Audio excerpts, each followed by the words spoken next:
ነው በማይባሉ ታላላቅ ማዕቀቦችና ወጥመዶች ውስጥ ሆና ከማያባሩ የኢኮኖሚ ጫናዎችና ተደጋጋሚ ዛቻዎች ጋር እየታገለች ዛሬም ድረስ የመኖር ህልውናዋን በክብር ለማስቀጠል የማትወጣው ዳገት የማትወርደው ቁልቁለትም የለም። በሚሊተሪ አቋማቸውም ሆኖ በኢኮኖሚ አቅማቸው በከፍተኛ ማማ ላይ የሚቀመጡት ታላላቅ ሀገራት እንኳን ሳይቀር የዚችን ሀገር ጉዳይ እንቅልፍ እየነሳቸው ኖሯል። በብዙ ማስፈራሪያዎችና ዛቻዎች ብትታጀብም እንኳን ለብዙ ሀገራት ግን ስጋት ከመሆን አላነሰችም።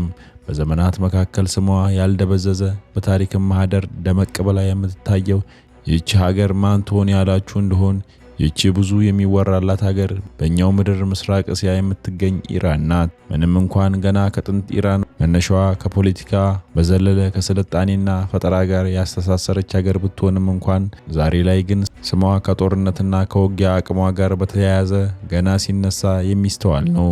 ሳምንታትን ብሎም ወራትን እያስቆጠረ ያለው የዚህችው ሀገር ኢራንና የአሜሪካ እስራኤል ጥምር ጦር ፍጥጫም ዓለም በኢራን በኩል ያለውን የውጊያ አቅምና ስልት በጥልቀት እንዲመረምር አስገድዶታል።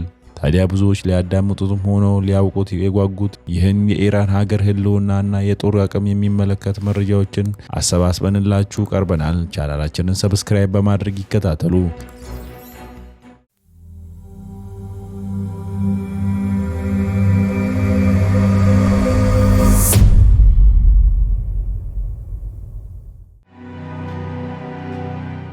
ኢራን በአሁን ሰዓት በዓለም ላይ በሚሊተሪ አቅማቸውና በውጊያ ስልቶቻቸው አሉ ከሚባሉ 20 አገራት ውስጥ አንዷ ስትሆን በዓለም አቀፍ ደረጃ ደግሞ 16ኛ ደረጃን ተቆጣጥራ ትገኛለች። የኢራን ጦር ኃይል እንዲህ ባለው ዓለም አቀፍ እውቅና የሚያገኝ ደረጃ ላይ ሲቀመጥ ታዲያ ከቁጥርና ደረጃ በዘለለም እውነትም ለገጠማትና በጦር ለተፈታተናት ለየትኛውም ሀገር ሆነ በኃይል በከፍተኛ የጦር ምላሽን በመስጠት አቅሟን እያሳየች ጭምር ነው። ታዲያ የኢራን ስኬታማ የውጊያ ስልቶችና ጠንካራ አካሄዶች ከየት መጡ ቢባሉ መልሱ ለኢራን የጦር ኃይል ጀርባ አጥንት የሆነው የራሷ የኢራን የጦር ኃይሎች መዋቅር ነው። ኢራን የጦር ኃይሏን ስታዋቅር በበርካታ ሀገራት እንደተለመደውና እንደሚስተዋለው አንድ የጦር ኃይል ማዋቀርን አልተጠቀመችም። ይልቁንም የጦር ኃይሏን ለሁለት በመክፈል ይህንን የሀገሪቷን ታማኝ መከታ ያለችውን የጦር ኃይል መመስረት ችላለች። የኢራን የጦር ኃይል ለሁለት የሚከፈል ሲሆን ይህም የኢራን መደበኛ የጦር ተዋጊዎችና የኢራን የእስልምና አብዮታዊ ጠባቂዎችን ያካትታል። የኢራን መደበኛ የጦር ተዋጊዎች የተለመደውን የውጊያ ስልት በማካሄድ የምድር ውጊያዎችን በኃላፊነት የሚወጡ ሲሆን የእስልምና አብዮታዊ ጦር ጠባቂዎች ግንባር ደግሞ አሁን ላይ በስፋት እየተስተዋሉ እና ሽፋን እያገኙ ያሉትን እንደ ሚሳኤል፣ ድሮኖችና መሰል የተራቀቁ የጦር መሳሪያዎች ምርትና አገልግሎት ላይ በስፋት በመሰማራት ድርሻቸውን ይወጣሉ። ብዙ በዘርፉ ያሉ ምሁራን እንዲህ ያለው በኢራን የጦር ኃይል ውስጥ የሚካሄደው ኃላፊነትና ድርሻ ክፍፍልና ድርሻ ነው ኢራንን በታሪክ ውስጥ ከተጣለባት ከፍተኛ የሚሊተሪ የፖለቲካና የኢኮኖሚ ጫና ውስጥ ሰምጣ እንዳትቀር ያደረጋት ሲሉ አስተያየታቸውን ይሰጣሉ። ኢራን በተለመደውና በመደበኛው የውጊያ ስልትና መሳሪያ ብቻ አለመዋጋቷ ነው ዛሬም ድረስ እንደ ሀገር ህልውናዋን አስጠብቆ እንድትቆይ ያደረጋት ሲሉም ያብራራሉ። በአሁን ሰዓት ሀገሪቷ በመደበኛ የምድር ጦር ተዋጊዎች ላይ የሚደረግ ወታደራዊ ስልጠናና ልምምድም ጊዜ ማባከን ነው ያለች ይመስላል። ፊቷ ወደ ዘመናዊ የውጊያ ስልትና የጦር መሳሪያዎች ምርት በሰፊው አዙራለች። የተለያዩ ዓለም አቀፍ ጥናቶች እንደዘገቡትም ኢራን በከባድ ሚሳኤሎች ግንባታዎች፣ የድሮን ምርቶችና በዘመናዊ የጦር መሳሪያዎች ፈጠራዎች ላይ ከፍተኛ ገንዘብ ኢንቨስት እንደምታደርግ የገለጹ ሲሆን በዚህም በመካከለኛው ምስራቅ የሚገኘውን ትልቁን የጦር መሳሪያ ማምረቻና መገጣጠሚያ መገንባት እንደቻለች አስረድተዋል። ኢራን እንዲህ ባለው ትልቅ ኢንቨስትመንት የምታመርታቸው ዘመናዊና እጅግ ከባባድ የሚባሉ ሚሳኤሎች በቀጥታ በውጊያ ላይ ከመጠቀም ባለፈ ሊፈታተናት ላሰበው ለየትኛውም ሀገር ሆነ አካል ገና በሩቅ እንደ ማስፈራሪያና ማስበርገጊያ እየተጠቀመችበት ትገኛለች።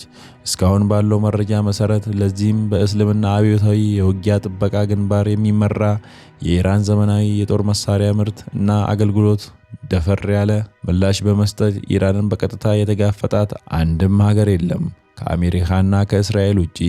ሌላው ኢራን የምትታወቅበት የጦር አቅሟ እጅግ ከዘመኑና ሰው አልባ ከሆኑ አውሮፕላኖቿ ወይም ድሮኖቿ ጋር የተያያዙ ናቸው። ኢራንን ከነዚህ ድሮኖች ለቁጥጥር እንዲሁም ኢላማን ማዕከል ያደረጉ ጥቃቶችን ለማድረስ የምትጠቀምበት ሲሆን ስኬታማ የሆኑ ኢላማ ተኮር ጥቃቶችን በማድረስም ወደር የለሽ መሆኑን ያስመሰከረ ነው። ከዚህም ባለፈ የኢራን ሰው አልባ አውሮፕላኖችን ምን ለየት ያደርጋቸዋል ያላችሁ እንደሆነ የኢራን ሰው አልባ የጦር አውሮፕላኖች ወይም ድሮኖች በሌሎች ሀገራት ከተመረቱ ድሮኖች ለየት የሚያደርጋቸው የሚጠይቁት የማምረቻ ወጪ ነው። ለወትሮ የጦር ድሮኖች ምርት በየትኛውም ሀገር ቢሆን ከፍተኛ የሰውም ሆነ የገንዘብ ወጪ የሚጠይቁ ቢሆንም ኢራን ግን ይህንን በሚያስቀር መልኩ እጅግ አነስተኛ ወጪ ብቻ በማውጣት በውጤታማነታቸው ሆነ በጥንካሬያቸው ወደር ያልተገኘላቸውን ታላላቅ ድሮኖች ማምረት ችላለች። ለዚህም ማሳያ ይሆን ዘንድ የሻሂድ ሰው አልባ አውሮፕላኖች አንዱ ነው። የሻሂድ ሰው አልባ አውሮፕላኖች ከጦር ባለሙያዎች ጀምሮ እስከ ታዛቢዎች ድረስ ቆመው ያጨበጨቡለት ታላቁ ሰው አልባ የኢራን ጦር አልባ አውሮፕላኖች ሲሆን ከከፍተኛ ርቀት ላይ በመሆን የታለመውን ኢላማ ላይ ስኬታማ ጥቃት በማድረስ እንዲሁም የመከላከያ ጥቃቶችን በተጠናና በዘመነ መልኩ መመከት የሚችል የኢራን ሰሞነኛ ጀብድ ሆኖ ሰንብቷል። ታዲያ እንዲህ ያለው የኢራን አስማት የሰማይ ላይ እሳት በመባል ዝናን ያተረፈው የኢራን ነፍስ አድን የሆነውን ሰው አልባ የጦር ድሮን እንኳን ሳይቀር ኢራን ከእጅ ቦምብ በሚስተካከል ማምረቻ ወጪ እንዳመረተችው ይነገራል። እንዲህ ያለ የኢራን ፈጠራዎች ናቸው ታዲያ የኢራንን የጦር ኃይል በዘመናት ውስጥ ከፍ ብሎ እንዲቀጥል ያደረገው። ደግሞ ከጦር መሳሪያዎቹ ምርቶች ወጣ ያላችሁ እንደሆነ የኢራን የጦር ኃይል ከፍታ ከባህር ኃይሎች ጋር የተያያዘም ነው። በተለምዶ ለውጊያና ታላላቅ ጦርነቶች እንደሚስተዋለው ኢራን በምታደርጋቸው ውጊያዎች ላይ ታላላቅ የጦር መርከቦችን ከማሰለፍ ይልቅ ፈጣንና አነስተኛ መርከቦችን በብዛት በማሰማራት ትታወቃለች። በዚህም መንገድ ኢራን ለውጊያ በሚውሉ የባህር መስመሮች ላይ መርከቦቿ ያለ ስጋት እርሷ በዘረጋቻቸው መስመሮች ላይ እንድትንቀሳቀስ አድርጓታል። እንዲህ ባለው የውጊያ ስፍራ ላይ በነጻነት መንቀሳቀስ ደግሞም የጦርነቱን አብላጫ ወገን በበላይነት በመቆጣጠር ዕድል በማቅረብ በቀጥታም ይሁን በተዘዋዋሪ የጦርነቱን ዕጣ ፈንታ በኢራን እጅ ላይ እንዲወድቅ ያደርጋል። ለዚህም ሰሞነኛው የኢራን አሜሪካ ጦርነት ላይ የተስተዋለው ክስተት ዋነኛው ማሳያ ነው። ኢራን ለዓለም ወሳኝ የኃይል ማስተላለፊያ የሆነውን የሆርሙዝን ሰርጥ እንዲህ ባለው የተወሰነ የባህር ኃይል የጦር ስልት በመቆጣጠር በመቻሏ ከተቀናቃኞቿ አሜሪካና እስራኤል ባለፈ በበርካታ ሀገራት ላይ ከፍተኛ ጫናን ማሳደር ችላለች። በዘርፉ ያሉ በርካታ ባለሙያዎች እንደሚያስረዱት ኢራን እንዲህ ያለውን ወሳኝ ስፍራ በቁጥጥሯ ስር ማዋል የቻለችው በምርምርና በጥናት በተተገበሩ የባህር ስልቶች ነው። በጠቅላላም ኢራን እንዲህ ያሉ የጦር መሳሪያዎችንና ስልቶችን በመጠቀም ከፍተኛ ልዩነት የሚያመጡ ልዩ ልዩ ጦርነቶች ላይ ተሳትፋለች። እንደ ባለሙያዎች ገለጻ ግን የኢራን ጦር የውጊያ ስልት ተመጣጣኝነት የሌለው አሊያም አሲሜትሪክ በማለት ይገልጹታል። ይህንን ሲያብራሩም ኢራን እንደ አሜሪካና እስራኤል ካሉ በሚሊተሪ አቅማቸው ታላላቅ ከሆኑ ሀገራት ጋር ለውጊያ በምትገጥምበት ጊዜ ስልታዊ አካሄድ በመምረጥ ያልተመጣጠነ የጦር ስልትን ትከተላለች። ይህንንም በቀጥታ በውጊያ ላይ ከመሳተፍና ከአጥቂ ሀገራቶች ላይ የጦር ሜዳ ላይ ከመሳተፍ ይልቅ በእጇ ላይ የሚገኙ እንደ ሆርሙዝ ሰርጥ ያሉ ተጽዕኖ ሊፈጥሩ የሚችሉ ሀብቶችን በመቆጣጠር የዓለም ኢኮኖሚ እንዲዛባ በማድረግ የጦርነት መሪነቷን ለማስጠበቅ ትሞክራለች። በተጨማሪም ለውጊያ ከሚፈትኗት ሀገራት ጋር ቀጥተኛ ውጊያን በማስቀረት በተዘዋዋሪ ጥቃትን ከሚያደርሱ ሀገራት ጋር ግንኙነትን ያላቸው ሀገራት ላይ የመልስ ምቷን በመሰንዘር ከምትፈልገው የጦር አቅጣጫ ላይ በመቀመጥ ትታወቃለች። ከዚህ ሁሉ በኋላ የኢራን ጦር ኃይል ይደግፋል የሚባለው የኢራን ጂኦግራፊያዊ አቀማመጥ ሲሆን በጦርነት ወቅቶች ለውጊያው መሪነት ከፍተኛ አስተዋጽኦ አለው ከሚባሉ ጉዳዮች ውስጥ አንዱ የውጊያ ስፍራ ነው። ኢራን በዚህ የታደለች ናት። ተራራማ የሆነውና በፐርሺያ ባህረ ሰላጤ የተከበበው የኢራን ምድር ሀገሯ ድረስ የእጅ ጥቃት ልፈጽም የሚል ለማንኛውም ጦር ቀላል ከመሆን አልፎም እጅግ ፈታኝ እንደሚሆን ሳይታለም የተፈታ ጉዳይ ነው።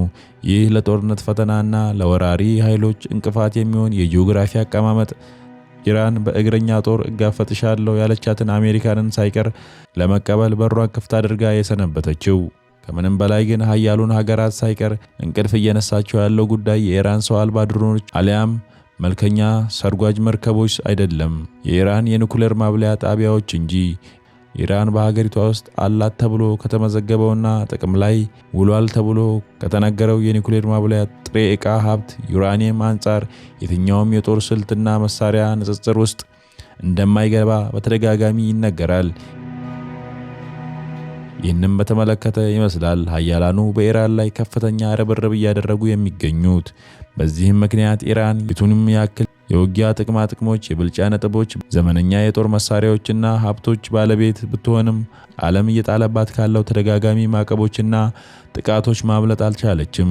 ከእያንዳንዱ ጥቃትና ማዕቀብ በኋላ አፍርሳ ለመነሳት የምትሞክረው ኢራን ከጥረቷ በስተያ ግን ዛሬም ድረስ የደረሰባት ካለው ኢኮኖሚ፣ ፖለቲካዊም ሆነ ማህበራዊ ቀውስ ማገገም አልቻለችም። ይህም አንዲት ሀገር ከሀያልነቷና ከድንቅ ፈጠራዎቿ በዘለለ ከሌሎች ሀገራት ጋር ያላት ሰላማዊ ግንኙነት ለሀገሪቷ እድገት ምን ያህል ወሳኝ እንደሆነ መገንዘብ እንችል የሚያደርግ አስተማሪ ክስተት እንደሆነ እናምናለን። በመሆኑም በሰላም ውስጥ ያለው ዋጋ ከየትኛውም ስልጣኔ ኃይልና ፈጠራ የሚበልጥ በመሆኑ እናንተም ተመልካቾቻችን የምትጋሩት ሀሳብ መሆኑን በሙሉ ልብ ተስፋ እናደርጋለን። እስካሁን ስለተከታተላችሁን እያመሰገንን የዛሬው ቪዲዮአችንን እንዲህ ባለ ሁኔታ እናጠናቅቃለን። ቀጣይ በሌላ ቪዲዮ እስክንገናኝ መልካም ቆይታ